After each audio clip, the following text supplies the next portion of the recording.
Hello friends, welcome to crazy G K trick. दोस्तों, आज की वीडियो लेक्चर में हम हमारी इंडियन ज्योग्राफी की 10 क्वेश्चन सीरीज को आगे बढ़ाएंगे और आज की वीडियो लेक्चर में हम बात करेंगे भारत में जो प्रायद्वीपीय भारत की अरब सागर में गिरने वाली नदियां हैं, इनको आज हम डिस्कस करेंगे।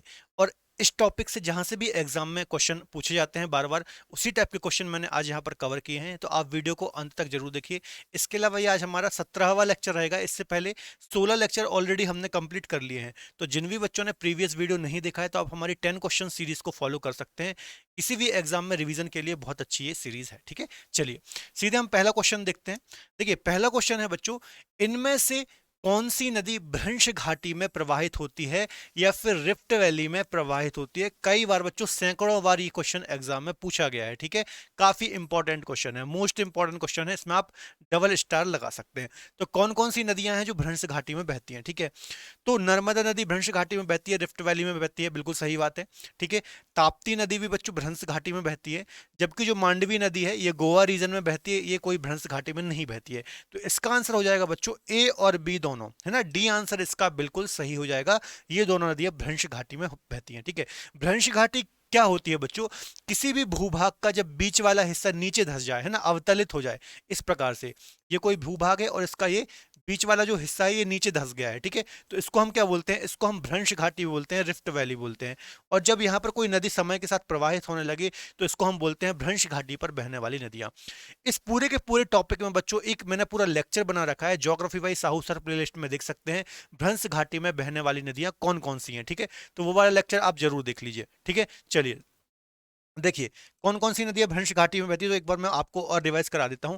एक तो नर्मदा नदी, जो कि यहाँ अमरकंटक मेकाल श्रेणी से, यहाँ पर ये मेकाल श्रेणी है, तो यहाँ से ही ये एक नदी का ओरिजिन होता है इस प्रकार से, और कहा खंबात की खाड़ी में जाकर के गिरती है। और एक नदी है ताप्ती, यहाँ से मध्य प्रदेश से ही निकलती है, मध्य प्रदेश, महाराष्ट्र और गुजरात बहते हुए ये खंबात की खाड़ी ये वाली है ना, तो खंबात की खाड़ी में अपना जल गिराती है। इसके अलावा एक और नदी है दामोदर, दामोदर जो कि छोटा नागपुर के प्लेट्यू रीजन या फिर झारखंड रीजन से प्रवाहित होती है। ठीक है, और झारखंड के पठार में रिफ्ट वैली में पूर्व दिशा की ओर बहती है। तो बच्चों, कभी एग्जाम में आ जाए कि भारत की कौन कौन सी नदियां भ्रंश घाटी या फिर रिफ्ट वैली में प्रवाहित होती हैं, तो नर्मदा, ताप्ती और दामोदर, ये तीन नदियां ऐसी हैं जो भ्रंश घाटी या फिर रिफ्ट वैली में प्रवाहित होती हैं। दो पश्चिम की ओर बहती हैं और एक पूर्व की ओर बहती हैं, आपको याद रखना है। ठीक है, इसके अलावा देखिए यहाँ पर आप देख सकते हैं ये देखिए, अमरकंटक से ओरिजिन होता है किसका? नर्मदा नदी का। अमरकंटक कहां पर है? मध्य प्रदेश में एक जगह है। ठीक है, तो यहां से इसका ओरिजिन होता है, अनूपपुर जिला है। पश्चिम की ओर बहना स्टार्ट करती है, मध्य प्रदेश, महाराष्ट्र और गुजरात में बहती है और फिर खंबात की खाड़ी में अपना जल गिराती है। ठीक है, और किस पर्वत? विंध्याचल और सतपुड़ा पर्वत के बीच में, ये विंध्याचल पर्वत है और नीचे आप जो ये देख रहे हैं इसको हम बोलते हैं सतपुड़ा। तो विंध्याचल और सतपुड़ा के बीच में कौन नदी बहती है? नर्मदा नदी बहती है। इसके उत्तर में आप देखोगे तो विंध्याचल है और दक्षिण में क्या है? दक्षिण में सतपुड़ा है। ठीक है, तो ये बात आपको याद रखनी है, इंपॉर्टेंट है। पूरा का पूरा एज इट इज लेक्चर आपको मिल जाएगा बच्चों, ज्योग्राफी बाय साहू सर, है ना, साहू सर। हमारी क्रेजी जी के ट्रिक का जो यूट्यूब चैनल है, इसी पर आपको ये प्लेलिस्ट सर्च करनी है, इसमें आपको ये लेक्चर मिल जाएगा, बहुत अच्छे से मैंने वहां पर समझाया है। ठीक है, चलिए अगला क्वेश्चन देख लेते हैं। पश्चिम की ओर बहने वाली सबसे बड़ी नदी कौन सी है? ठीक है, पश्चिम की ओर, या फिर ऐसा भी क्वेश्चन आ सकता है, प्रायद्वीपीय भारत की पश्चिम की ओर बहने वाली सबसे बड़ी नदी कौन सी है? ठीक है, ऐसा भी क्वेश्चन आ सकता है। तो गोदावरी तो पूर्व की ओर बहती है, तो ये नहीं होगा। ठीक है, ताप्ती दूसरी बड़ी नदी है बच्चों, सेकंड लार्जेस्ट रिवर है, वेस्टर्न साइड की ओर बहने वाली है, फिर पश्चिम की ओर बहने वाली। इसका सही आंसर हो जाएगा नर्मदा। ठीक है, पश्चिम की ओर बहने वाली या फिर प्रायद्वीपीय भारत की, पेनिनसुलर इंडिया की पश्चिम की ओर बहने वाली सबसे लंबी नदी कौन सी है बच्चों? नर्मदा नदी है। नर्मदा नदी की सबसे लंबी है, पहले पर आती है नर्मदा, ठीक है, और दूसरे पर आती है ताप्ती। दूसरे पर कौन सी आती है? ताप्ती। तो ये दोनों के नाम आपको याद रखना है, ध्यान से सुनना। मैं पश्चिम की ओर बात कर रहा हूं, पश्चिम की ओर बहने वाली नदी की बात कर रहा हूं। ठीक है, वेस्ट की साइड मतलब अरब सागर की ओर बहने वाली नदियों की बात कर रहा हूं। तो नर्मदा नदी इसका आंसर हो जाएगा। ठीक है, चलिए अगला क्वेश्चन है, कौन सी नदी सतपुड़ा और विंध्याचल पर्वतों के मध्य में प्रवाहित होती है? अभी थोड़ी देर पहले मैंने आपको डिस्क्रिप्शन में बताया। देखिए, जो ये मैं यहाँ पर क्वेश्चन बता रहा हूँ ना बच्चों, सारे क्वेश्चन मोस्ट इंपॉर्टेंट हैं, सैकड़ों बार अलग अलग एग्जाम्स में आए हुए क्वेश्चन है, और इसी टाइप के आपको इस टॉपिक से क्वेश्चन देखने को मिलने वाले हैं। ठीक है, तो ध्यान से आपको यहाँ पर सुनना है चीजें। तो क्वेश्चन बोल रहा है, कौन सी नदी सतपुड़ा और विंध्याचल पर्वत के मध्य में प्रवाहित होती है? ठीक है, तो अभी मैंने आपको बताया था, सतपुड़ा सॉरी, ये विंध्याचल हो गया, कौन सा पर्वत हो गया, विंध्य पर्वत हो गया। नीचे कौन सा है, सतपुड़ा, नीचे कौन सा है, सतपुड़ा, और इनके बीच में बहती है नर्मदा नदी। कौन सी नदी, नर्मदा नदी इन दोनों पर्वत के बीच में बहती है। तो क्या आंसर हो जाएगा, सतपुड़ा और विंध्याचल के बीच में कौन सी, नर्मदा नदी प्रवाहित होती है। यदि मान लो ऐसा क्वेश्चन आ गया कि ताप्ती नदी किन दो पर्वत श्रृंखलाओं के बीच में बहती है, तो सतपुड़ा के दक्षिण में बहती है ताप्ती, और इसके दक्षिण में अजंता श्रेणी है। कौन सी, अजंता श्रेणी है। ठीक है, तो ऐसे याद कर लीजिए, विंध्य और सतपुड़ा के बीच में नर्मदा, जबकि सतपुड़ा और अजंता जो कि महाराष्ट्र में एक श्रेणी है, इसके बीच में ताप्ती नदी बहती है। दोनों ही पश्चिम की ओर बहती हैं, दोनों ही मध्य प्रदेश, महाराष्ट्र और गुजरात 3 राज्यों में बहती हैं, दोनों ही एस्चुरी का निर्माण करती हैं, दोनों ही खंबात की खाड़ी में गिरती हैं। तो बहुत सारी सिमिलैरिटी है इन दोनों नदियों में, आपको याद रखना है। ठीक है, चलिए इस प्रकार से देख लीजिए यहाँ पर क्वेश्चन क्या बोल रहा था, यहाँ पर सतपुड़ा और विंध्य के बीच में, एक बार और आपको यहाँ पर मैप में देख लीजिए। ठीक है, ये देखिए विंध्य पर्वत है ना, ये कौन सा है, विंध्य पर्वत है, मुख्यतः मध्य प्रदेश में आपको देखने को मिल जाएगा। और यहाँ पर ये सतपुड़ा है, बिल्कुल दक्षिण में आपको देखने को मिलता है बच्चों, है ना, मध्य प्रदेश राज्य के दक्षिण में देखने को मिलता है, और इसके बीच में ये नर्मदा नदी बह रही है।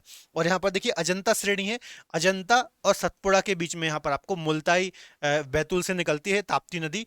ये इन दोनों पर्वत श्रृंखलाओं के बीच में भ्रंश घाटी या फिर रिफ्ट वैली, भ्रंश घाटी या फिर रिफ्ट वैली में प्रवाहित होती हैं। ठीक है, याद रखना, सारे पॉइंट इंपॉर्टेंट है। चलिए अगले क्वेश्चन को डिस्कस करने से पहले थोड़ा सा आपको अपडेट देना चाहूंगा। यदि आप हमारे साथ जुड़ करके किसी भी एग्जाम की प्रिपरेशन करना चाहते हैं, तो हमारी जो टीम के अलग अलग एक्सपर्ट फैकल्टी हैं उनके साथ जुड़ करके आप किसी भी एग्जाम को टारगेट कर सकते हैं। जैसे मैं वहाँ पर ज्योग्राफी पढ़ा रहा हूँ, इंडियन ज्योग्राफी हो गई, वर्ल्ड ज्योग्राफी हो गई, इसके अलावा पॉलिटी आपको पंकज सर वहाँ पर पढ़ा रहे हैं, निशित सर वहाँ पर आपको मैथ्स पढ़ा रहे हैं, है ना। इसके अलावा यदि आप हिस्ट्री पढ़ना चाहते हैं तो दुष्यंत सर से पढ़ सकते हैं, राजा सर आपको साइंस पढ़ा रहे हैं, रीजनिंग, तो सारे सब्जेक्ट आप हमारी अलग अलग एक्सपर्ट फैकल्टी से पढ़ सकते हैं। ठीक है, इंडिविजुअल यदि आप मान लीजिए सिर्फ पॉलिटी पढ़ना चाहते हैं तो सिर्फ पॉलिटी का बैच ही आप वहाँ पर परचेस करना चाहते हैं।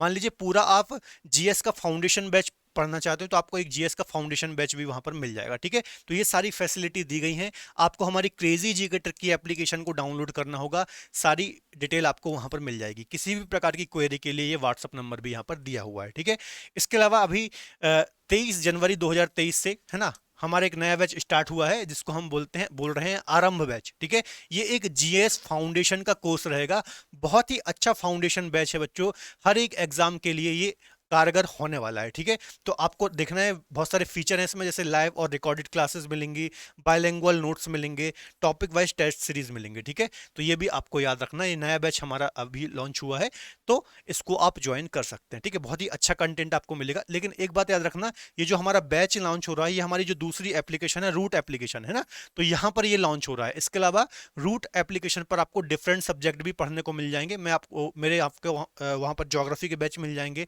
और अलग अलग एक्सपर्ट फैकल्टी के अलग अलग बैच भी आपको वहां पर देखने को मिल जाएंगे। ठीक है, चलिए अगला क्वेश्चन हम डिस्कस कर लेते हैं। अगला क्वेश्चन है यहाँ पर बच्चों, सूरत किस नदी के किनारे स्थित है। ठीक है, सूरत गुजरात का एक शहर है बच्चों, तो इसका आंसर हो जाएगा बच्चों ताप्ती, है ना। जो सूरत है बच्चों ये ताप्ती नदी के किनारे स्थित है। इसके अलावा ताप्ती नदी के किनारे और भी कुछ शहर हैं, जैसे बुरहानपुर हो गया मध्य प्रदेश का, ठीक है, भुसावल हो गया, है ना, भुसावल हो गया, तो ये सभी, भुसावल, बुरहानपुर, सबसे इंपॉर्टेंट सूरत ही है, तो ये सब ताप्ती नदी के किनारे स्थित है ना। ताप्ती नदी की बात करें तो बैतूल मुल्ताई एक तहसील है, सतपुड़ा रेंज से ही निकलती है, सतपुड़ा और अजंता के बीच में प्रवाहित होती है, खंबात की खाड़ी में अपना जल गिराती है।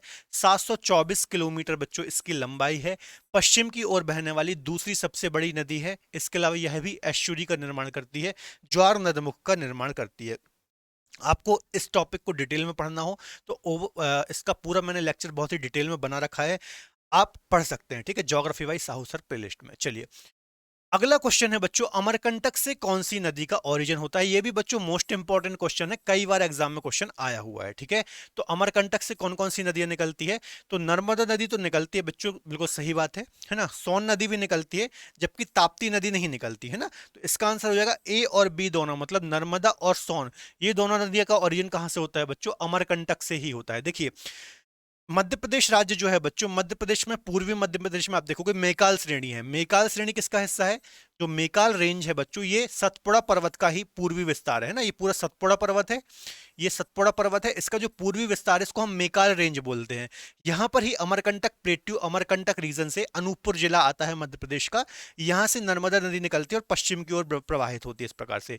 एक और बच्चों उत्तर पूर्वी की ओर इस प्रकार से सोन नदी निकलती है, जो कि किसकी, गंगा की सहायक नदी है, बिहार में जाकर के गंगा में मिलती है। तो यहां से अक्सर क्वेश्चन आते हैं कि अमरकंटक से कौन कौन सी नदियां निकलती हैं, तो सोन और नर्मदा नदियों का ओरिजिन मेकाल श्रेणी अमरकंटक से ही होता है। ठीक है, इंपॉर्टेंट क्वेश्चन है, याद रखना। चलिए अगला क्वेश्चन है, ताप्ती नदी कहां से निकलती है। तो अभी मैंने आपको थोड़ी देर पहले रिवीजन कराया था, बताया था उसमें मैप से कि ताप्ती नदी का ओरिजिन कहां से होता है। ठीक है, तो बैतूल मुल्ताई, ए ऑप्शन ही बिल्कुल सही हो जाएगा। बैतूल नाम का एक जिला है मध्य प्रदेश में, है ना, और मुल्ताई एक तहसील है, तो वहां पर ही सतपुड़ा रेंज से बैतूल मुल्ताई नामक जगह से इसका ओरिजिन होता है। आप देख सकते हैं इस मैप में, देखिए ये है बैतूल मुल्ताई। ठीक है, यहां से बच्चों इसका ओरिजिन होता है, सतपुड़ा रेंज से पश्चिम की ओर बहती है, सतपुड़ा और अजंता श्रेणी के मध्य में ये प्रवाहित होती है। इसके अलावा खंबात की खाड़ी में अपना जल गिराती है, कहां पर, भड़ोच जिला गुजरात के पास खंबात की खाड़ी में एश्वरी बनाते हुए या फिर ज्वार नदमुख बनाते हुए अपना जल गिराती है। ठीक है, चलिए अगला क्वेश्चन है, पश्चिम की ओर भ्रंश घाटी में बहने वाली नदी कौन सी है ना, पश्चिम की ओर भ्रंश घाटी है ना, भ्रंश घाटी, रिफ्ट वैली इसको हम बोलते हैं, भ्रंश घाटी, ये क्या होता है। ठीक है, अभी मैंने आपको थोड़ा देर पहले बताया था, तो इसका आंसर देख लेते हैं, मोस्ट इंपॉर्टेंट क्वेश्चन है। अब देखिए यहां पर ध्यान से पढ़ना, अभी थोड़ी देर पहले मैंने आपको बताया था कि भ्रंश घाटी में बहने वाली 3 नदियां हैं, कौन कौन सी, दामोदर, ताप्ती और नर्मदा, तीनों ही नदियां बच्चों भ्रंश घाटी में बहती है। लेकिन यहां पर आप थोड़ा सा फंस सकते हैं, कैसे फंस सकते हैं, क्वेश्चन को ध्यान से पढ़िए, यहां पर बोल रहा है पश्चिम की ओर बहने वाली, इस साइड बहने वाली, तो पश्चिम की ओर बहने वाली जो भ्रंश घाटी में बहने वाली नदियां हैं वो 2 हैं, एक तो ताप्ती है और एक तो नर्मदा है, तो इसका बी और सी आंसर सही हो जाएगा। ठीक है, जबकि जो दामोदर है बच्चों ये पूर्व की ओर प्रवाहित होती है। यदि ऐसा क्वेश्चन होता कि भ्रंश घाटी में बहने वाली नदी कौन सी है, तो इसका आंसर क्या होता, ए, बी और सी तीनों। ठीक है, जबकि पूछ रहा है कि पश्चिम की ओर बहने वाली कौन सी है, तो नर्मदा और ताप्ती, मतलब डी आंसर इसका सही हो जाएगा, बी और सी दोनों। आई थिंक क्लियर हुआ होगा, कैसा भी एग्जाम में क्वेश्चन है आपको कॉन्सेप्ट पकड़ के चलना है, बस इजीली आप क्वेश्चन को सॉल्व यहां पर कर देंगे। ठीक है, चलिए अगला क्वेश्चन है, इनमें से कौन सी नदी खंबात की खाड़ी में गिरती है ना, खंबात की खाड़ी। अब यहां पर बहुत सारे बच्चे खंबात की खाड़ी को अरब सागर समझ लेंगे और यहां पर क्वेश्चन गलत कर देंगे। ठीक है, पहले मैं आपको डिटेल बताता हूँ, पहले इसका आंसर देख लेते हैं। देखिए ताप्ती भी खंबात की खाड़ी में गिरती है, माही भी गिरती है और नर्मदा भी गिरती है, तो इसका सही आंसर हो जाएगा उपरोक्त सभी। लेकिन मान लो यहाँ पर मांडवी वगैरह ऑप्शन में दे देता, है ना, मांडवी दे देता या फिर पेरियार दे देता, है ना, तो यहाँ पर बहुत सारे बच्चे ना गलत कर देते। कैसे गलत कर देते मैं आपको समझाता हूँ। देखिए जैसे यहाँ पर देखिए, यहाँ पर यदि मैं इंडिया का मैप बनाऊं इस प्रकार से, है ना, ये ठीक है, ये वाला जो पूरा क्षेत्र है बच्चों, इसको क्या बोलते हैं, अरब सागर या फिर अरेबियन सी, अरब सागर इसको हम बोलते हैं। जबकि जो ये वाला हिस्सा आपको दिख रहा है ना, ये वाला जो हिस्सा दिख रहा है, ये वाला, इसको हम बोलते हैं खंबात की खाड़ी। क्या बोलते हैं, खंबात की खाड़ी या फिर गल्फ ऑफ खंबात। ठीक है, तो ये अरब सागर के अंदर ही खंबात की खाड़ी है। ठीक है, तो यहां पर कौन कौन सी नदियां गिरती हैं, नर्मदा आती है, ताप्ती आती है और माही आती है इस प्रकार से। तो ये 3 नदियां, और भी नदियां हैं, अभी यहां पर ऑप्शन में चूंकि 3 थे तो मैं आपको 3 बता रहा हूं। तो ये 3 नदियां खंबात की खाड़ी में गिरती है। ठीक है, यदि मान लो मांडवी, पेरियार, है ना, या फिर और शरावती वगैरह की बात करते हैं तो इसको हम क्या बोलते हैं, अरब सागर में ये गिरती है, ना कि खंबात की खाड़ी में। ठीक है, तो ये छोटी छोटी सी गलतियां आप अक्सर एग्जाम में करते हैं, इसलिए मैंने आपको थोड़ा सा यहाँ पर डिटेल में बताया। तो इसका आंसर डी बिल्कुल सही हो जाएगा। ठीक है, चलिए अगला क्वेश्चन है, अरब सागर में गिरने वाली अधिकतम नदियां क्या बनाती हैं, है ना, किसका निर्माण करती हैं, डेल्टा बनाती हैं, एश्वरी बनाती हैं, क्या बनाती हैं, तो इसका आंसर हो जाएगा बच्चों एश्वरी, है ना। कंसेप्ट वाली बात है, याद रख लीजिए कि हमारे प्रायद्वीपीय भारत की, ठीक है, जो हमारे भारत का ये हिस्सा मैंने बनाया है इसको हम बोलते हैं प्रायद्वीपीय भारत, है ना। तो इस प्रायद्वीपीय भारत की जो अरब सागर में नदियां गिरती हैं, अरब सागर मतलब यहाँ पर अरब सागर है, ठीक है, यहाँ अरब सागर है, और यहाँ क्या है, यहाँ पर बच्चों बंगाल की खाड़ी है, क्या है, यहाँ पर बंगाल की खाड़ी है। तो जो नदियां यहाँ पर गिरती है, जैसे नर्मदा हो गया, ताप्ती हो गई, माही हो गई, मांडवी हो गई, शरावती हो गई, पेरियार हो गई, भरत पूजा हो गई, है ना, और भी बहुत सारी नदियां हैं। तो ये जो अरब सागर में नदियां गिरती है ना मैक्सिमम, ये क्या बनाती हैं बच्चों, ये एस्चुरी बनाती हैं। क्या बनाती हैं, एस्चुरी। एस्चुरी को हिंदी में बोलते हैं ज्वार नदमुख, है ना। एक होता है डेल्टा, है ना, कई बार मैंने अपने लेक्चर में समझाया है इन चीजों को, क्या होता है डेल्टा, क्या होता है एस्चुरी। थोड़ा सा अभी मैं आपको समझा देता हूँ। देखिए एस्चुरी और डेल्टा क्या होता है, जब नदी अपने मुहाने में जाती है और बिल्कुल स्लो हो जाती है तो छोटी छोटी धाराओं के रूप में इस प्रकार से बढ़ जाती है और अपने साथ लाए हुए अवसादों को वहां पर ही डिपॉजिट कर देती है। ठीक है, इस प्रकार से मुहाना मतलब जहां पर नदी अपना जल गिराती है, कोई सागर, महासागर, झील, कुछ भी हो सकता है। ये मान लो सागर है कोई, है ना, सागर या फिर महासागर है। तो इस प्रकार की कुछ संरचना बनाती है अवसादों को जमा करते हुए, और इस आकृति को हम बोलते हैं डेल्टा। क्या बोलते हैं, डेल्टा। ठीक है, यहां पर हो क्या रहा है कि मुहाने पर जो नदी की स्पीड है, नदी का वेग है, वो बहुत कम हो गया है बच्चों, है ना। इस कारण से उसने अवसादों का निक्षेप यहां पर ही कर दिया है। जबकि एस्चुरी में क्या होता है, नदी स्पीड से अपने मुहाने पर जाती है, नदी स्पीड से अपने मुहाने पर जाती है और अवसादों का निक्षेप भी समुद्र के अंदर ही करती है। तो कुछ इस प्रकार की आकृति बनती है ना, कुछ इस प्रकार की आकृति बनती है जिसको हम क्या बोलते हैं, एस्चुरी, है ना।